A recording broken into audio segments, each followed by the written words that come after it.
Ya.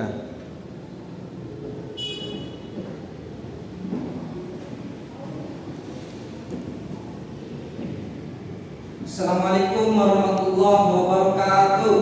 Waalaikumsalam warahmatullahi wabarakatuh. Gimana kabarnya anak-anak? Alhamdulillah. Ada yang nggak masuk hari ini? Ada. Ada yang kurang semangat untuk mengikuti pelajaran pada siang hari ini? Ya, sebelum kita lanjut pada proses pembelajaran pada siang hari ini, Pak Guru akan absen dulu ya, cek hadiran.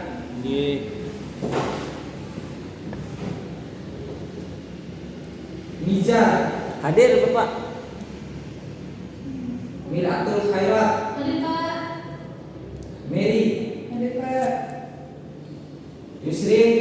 Hadir Pak. Kira-kira apa alasannya dia nggak hadir? Bolos. Oh, bolos. Itu siswa yang nakal ya, nggak boleh dicontohi. Andini, ya alhamdulillah hampir semuanya masuk ya. Cuman ada beberapa orang yang nggak masuk. Itu karena bolos ataupun karena sakit ya. Gimana menurut anak-anak suasana kelas kita pada siang hari ini? Apakah sedikit panas atau sejuk? Panas. Ya, panas karena di sini AC-nya ada, cuman mati, terus kipasnya nggak ada ya. Ya.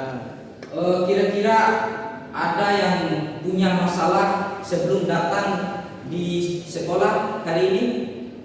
Entah itu masalah pribadi, masalah karena berantem sama teman atau masalah keluarga. Belum makan Pak. Oh, belum makan ya.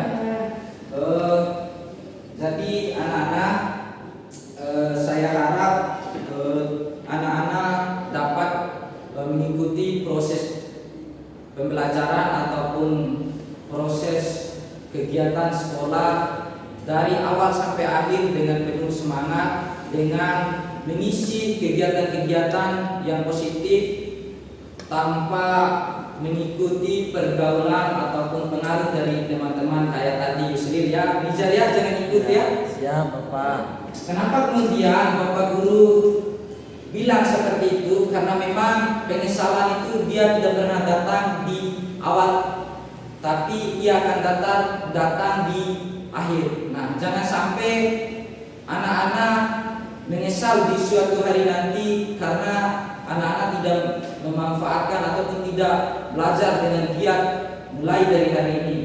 Contoh, Bapak sering kali menyesal karena ketika masa SD ataupun SMP itu sering bolos ketika ujian ataupun UAS itu nggak belajar, langsung datang ke sekolah isi semaunya tanpa mempertimbangkan dan memikirkan nilainya nanti akan bagaimana, kemudian kemampuan seperti apa dan masa depan seperti apa. Nah, dan akhirnya walaupun hari ini Pak Guru jadi guru, tapi seandainya ketika dulu itu Bapak memaksimalkan masa-masa itu untuk belajar, mungkin bisa lebih sukses daripada hari ini.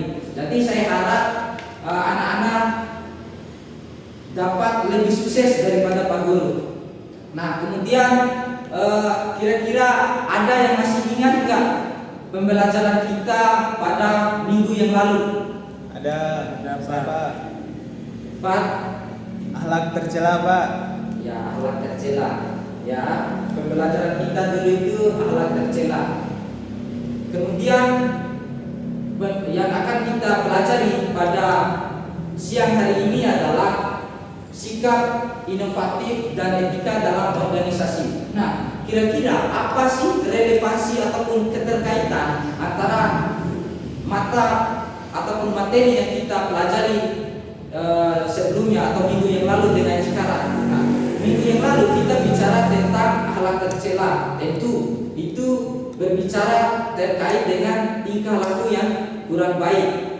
Contoh itu perkelahian, konflik, dan tawuran. Nah, kemudian kalau materi hari ini itu berbicara sikap inovatif dan etika dalam berorganisasi. Semisal dalam sekolah, ketika teman-teman sudah mampu menghindari akhlak-akhlak tercela, tentu teman-teman akan masuk pada etika. Tentu etika itu berbicara tentang aktivitas ataupun kegiatan-kegiatan yang bersifat positif.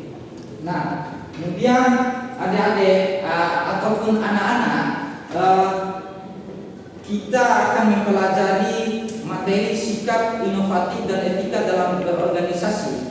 Maka daripada itu, Bapak berharap setelah mengikuti proses pembelajaran hari ini, adik-adik dapat memahami dan menerapkan bagaimana sih sikap inovatif dan etika dalam berorganisasi, baik itu berorganisasi formal, non formal maupun informal.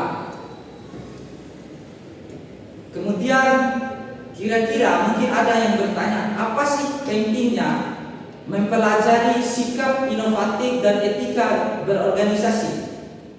Kenapa? Sikap inovatif itu kan adalah kemampuan untuk memunculkan, mengembangkan dan menerapkan ide-ide, gagasan, cara-cara ataupun solusi yang baru, kemudian untuk meningkatkan kinerja. Nah, ketika adik-adik sudah menjadi bagian daripada orang yang bersikap inovatif, tentu ketika masuk dalam ruang lingkup yang baru adik-adik kenal, maka adik-adik mudah untuk beradaptasi. Kemudian ketika adik-adik menguasai etika dalam berorganisasi, tentu adik-adik tidak akan melanggar, adik-adik tidak akan membuat masalah. Itu pentingnya. Kemudian Bapak ingin menyampaikan garis besar ataupun aktivitas proses pembelajaran yang akan kita lakukan sampai di akhir nanti. Yang pertama, Bapak akan menjelaskan materi melalui PPT ataupun tulis Bapak akan menulis di papan nanti. Kemudian setelah Bapak selesai menjelaskan materi, nanti Bapak minta adik-adik membagi kelompok menjadi 4 kelompok. Kemudian adik-adik akan diskusi mengenai materi masing-masing yang akan Bapak berikan. Kemudian bisa dicari lewat internet. Kemudian nanti di akhir Bapak akan kasih tugas harian, ya, tugas harian yang tentunya dalam jangka waktu yang akan Bapak berikan, adik-adik akan kumpulkan. Contoh, nanti adik-adik buat mind mapping ataupun konsep terkait dengan materi, ya. Nah, sebelum kita masuk pada materi pembelajaran ataupun sebelum Bapak menjelaskan materi yang akan kita pelajari pada siang hari ini, kira-kira dari anak-anak ini ada nggak yang tahu apa itu sikap inovatif ataupun etika dalam berorganisasi? Belum. Yang bisa angkat tangan. Belum tahu. Belum, Pak. Belum, Pak. Atau Mary? Tahu, Pak. Nggak ada yang tahu, ya. Oke, berarti ini adalah materi yang baru anak-anak dengar, ya. Nah, jadi kita mulai dari sikap inovatif. Sikap inovatif adalah kemampuan untuk memunculkan, mengembangkan dan menerapkan ide-ide, gagasan ataupun cara dan solusi untuk bagaimana meningkatkan kinerja organisasi. Sedangkan etika dalam organisasi adalah prinsip moral yang mengatur tingkah laku anggota dalam organisasi supaya organisasi itu kelihatan rapi dan tidak menimbulkan konflik. Nah, apa sih contoh daripada sikap ataupun sikap inovatif dan etika dalam berorganisasi? Contoh, sikap inovatif itu dia bersifat kebaruan, baik itu berbentuk ide ataupun berbentuk membuat produk-produk yang dapat di perjualbelikan ataupun yang dapat organisasi-organisasi lain ataupun konsumen ya. Nah, kemudian contoh etika dalam organisasi itu kira-kira ada yang tahu nggak? Nah, contoh etika dalam organisasi itu dia bisa bersifat jujur, amanah, transparan, terus berintegritas ataupun bertanggung jawab. Nah, itu adalah bagian-bagian daripada etika dalam berorganisasi. Ataupun contoh yang lebih konkret, etika dalam berorganisasi itu semisal Abar ini menjadi kepala ataupun ketua dalam organisasi tersebut, sedangkan Mary menjadi sekretaris dan Atun dan Ica itu menjadi struktural ke bawahnya. Nah, di setiap struktural ataupun setiap jabatan itu dia memiliki tugas dan fungsinya masing-masing. Nah, bagi yang mengisi struktural ke bawah, dia tidak bisa secara semena-mena mengambil kinerja ataupun secara langsung mengambil peran seperti Abar yang menjadi ketua. Itu melanggar etika dalam berorganisasi. Nah, kemudian sikap inovatif itu apa sih untungnya ketika kita mempelajarinya? Contoh, kita ketika sudah termasuk dalam orang yang bersikap inovatif, ketika masuk dalam ruang lingkup baru, kita akan mudah beradaptasi, dan dia akan percaya diri. Nah, karena dia memiliki ide-ide yang dapat kemudian ditawarkan dalam organisasi itu, sehingga dia mendapatkan kepercayaan dan pujian daripada atasan ataupun anggota-anggotanya yang lain. Nah, oke. Sekian materi yang dapat Bapak sampaikan. Kira-kira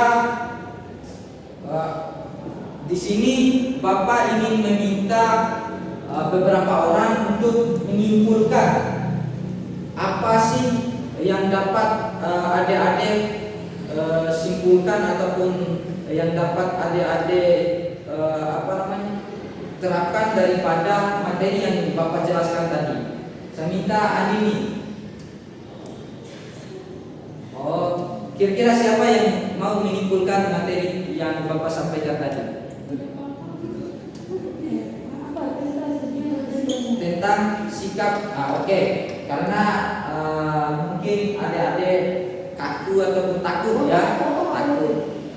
Sikap inovatif itu kan kemampuan untuk memunculkan ide-ide, gagasan, terus syarat atau solusi untuk meningkatkan kerja dalam organisasi. Nah, sedangkan etika adalah prinsip-prinsip moral yang mengatur tingkah laku anggota dalam berorganisasi. Nah, kira-kira siapa yang dapat menyimpulkan sikap inovatif ataupun definisinya? Saya Pak. Ya, silakan Mary.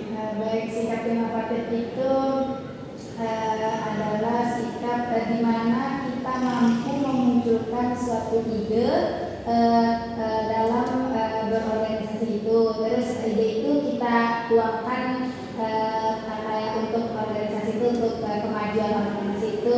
Mungkin Pak, itu pemahaman saya Pak. Bagus sekali.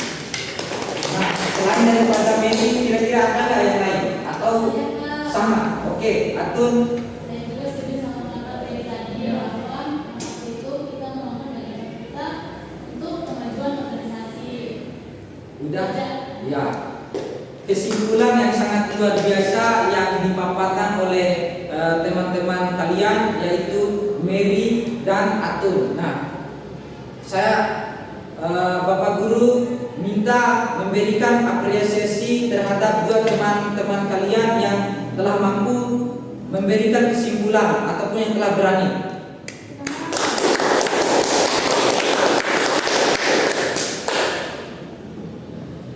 Jadi Bapak Guru lihat anak-anak sudah mampu memahami materi tadi. Kemudian di sini Bapak akan memberikan tugas bagi anak-anak untuk setiap kelompok tadi membuat konsep ya, konsep menulis dalam kertas itu mulai dari definisi. Nah, materi-materinya itu yang materi kelompok 1 dapat buat konsep, begitupun yang kelompok 2 dan kelompok 3 dan kelompok 4. Nah, konsep yang dibuat itu berdasarkan pemahaman masing-masing ya, tidak harus berdasarkan apa yang Bapak Guru jelaskan tadi. Nah, konsep itu bisa dilihat daripada internet ya.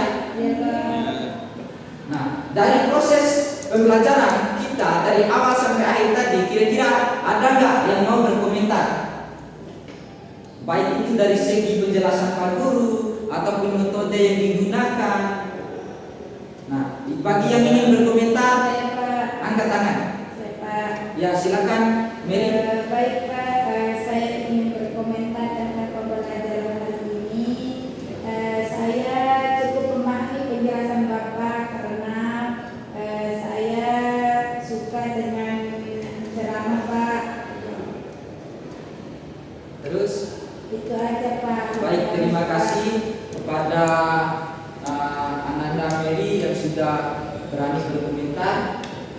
Nah, kemudian itu hanya itu saja proses pembelajaran kita pada siang hari ini untuk menindaklanjuti bagaimana kemampuan anak-anak terhadap materi yang kita pelajari. Pak Guru akan memberikan PR yang nantinya dikerjakan di rumah ya, kerjakan per kelompok ya, kemudian akan dikumpulkan di pertemuan minggu depan ya. Paham semuanya? Oke, baik, kita tutup proses pembelajaran pada siang hari ini dengan sama-sama melafazkan Alhamdulillah. Alhamdulillah. Sekian, wassalamualaikum warahmatullahi wabarakatuh.